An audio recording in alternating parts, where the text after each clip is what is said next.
Hello guys, कैसे हैं आप सब। हमारे यूट्यूब चैनल में आप सभी का स्वागत है।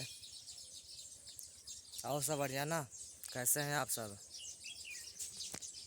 इस समय तो गर्मी बहुत ज़्यादा पड़ रहा भाई, और हम भी बस पेड़ के नीचे छांव में बैठे थे।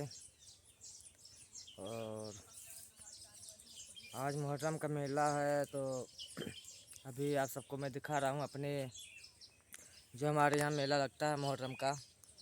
अभी थोड़ा और राहत हो तब यहाँ से निकलते हैं, तो हम आप सबको अभी दिखाते हैं।